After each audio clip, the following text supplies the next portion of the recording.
Louisiana Beer Reviews, Miller Genuine Draft Revisited. Miller Genuine Draft at 4.7% alcohol, and a kosher beer, by the way, was introduced in 1985 by Miller Brewing Company, and it went national in 1986.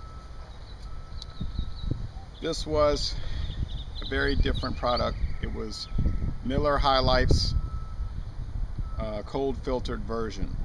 Miller High Life has been out since 1903 and it's pasteurized. But they wanted to try to capture the type of High Life you get when you get it on draft in a keg.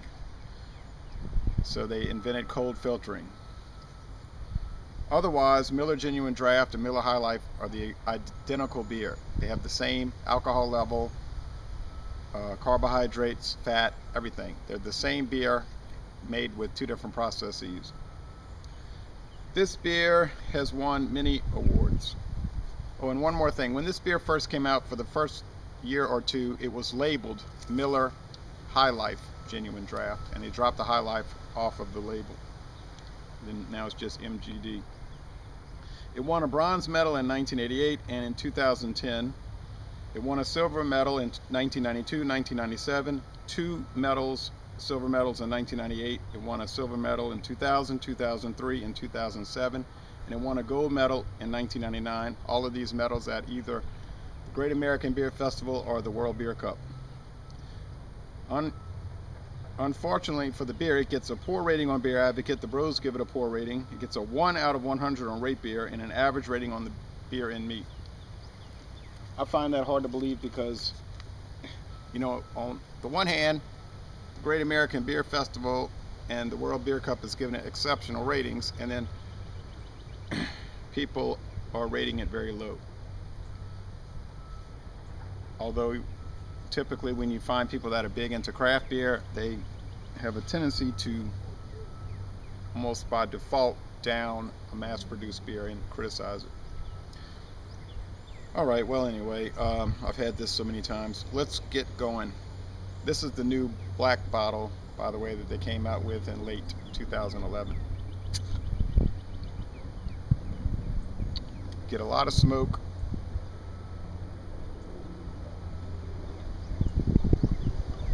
It's very windy, so it's blowing right away.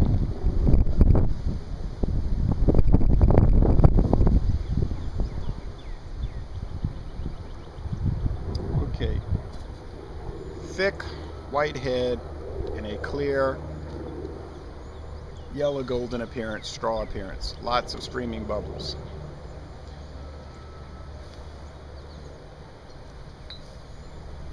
Here's an old Miller Genuine Draft bottle from around 1996.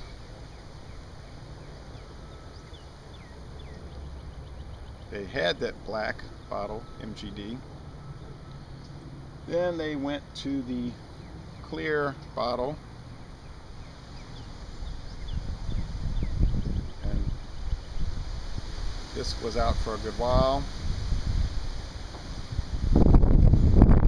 Then they came out around 2008 or so with this gold oriented bottle. Somehow, for whatever reason, that wasn't catching on, or they didn't feel like that was working, so they went back to the black. I think the main problem with the beer, the sales of this beer being low, is that they never run advertisements for the beer. They don't have any kind of really promotional consideration for it, so if you're not going to give it any attention, it's going to stagnate. The Miller High Life started to get popular again because they had a big ad campaign, but apparently they're going to start pushing this again. All right, let's go with the smell test. Oh, and by the way, this beer is positioned, as far as the price level, a little lower than Budweiser. It used to be right with Budweiser and Coors. It supplanted the Miller Genuine Draft, the Miller High Life. Miller High Life was at the Coors, Budweiser, Schlitz level in the 80s. Then when this came out, they relegated the High Life to the sub-premium level, value price level. But you can find this sometimes for about $11 a 12 pack. Sometimes they'll have sales on it. $13 a case for the cans, 12-ounce cans. All right, let's go with the smell. You're gonna get that Miller High Life vegetable, cooked vegetable aroma. That grain, that roastiness. Let's go with the taste.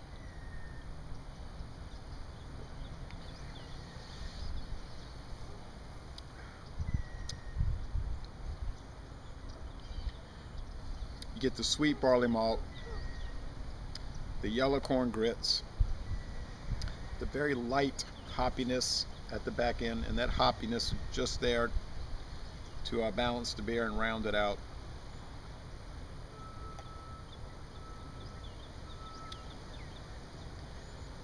You get the clean water, but you do get a little bit more of the hops with this than you get with the Miller High Life, and you get a little less of the vegetable, the cooked, the cooked vegetable flavor.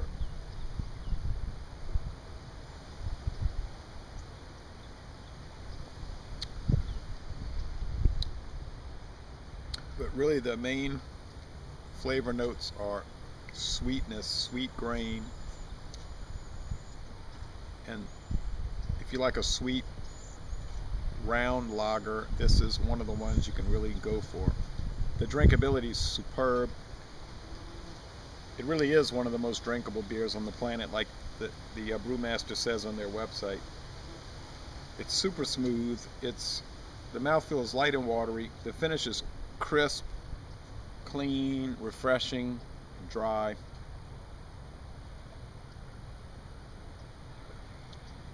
This would go so well with a sandwich and potato chips.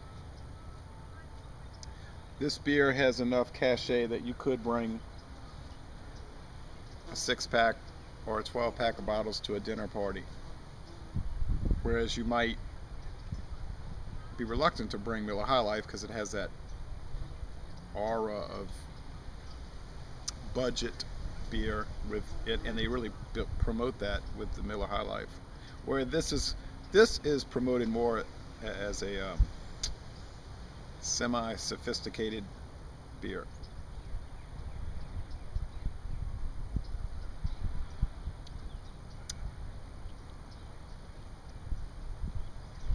I think it is a little better than the Miller High Life, and it's interesting that when you read on the Miller websites about this beer, they talk about how since they don't boil it and pasteurize it, they don't damage the taste of the beer. They admit that pasteurizing beer damages the beer, and so the cold filtering preserves more of the flavor, which means they're telling you in a backhand way that they're hurting the flavor of the High Life, and I guess that's why it's sold at a cheaper level.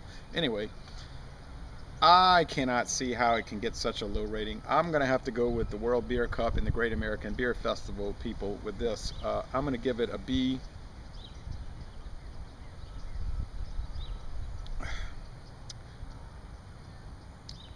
If not a B+. Let me give it one more taste.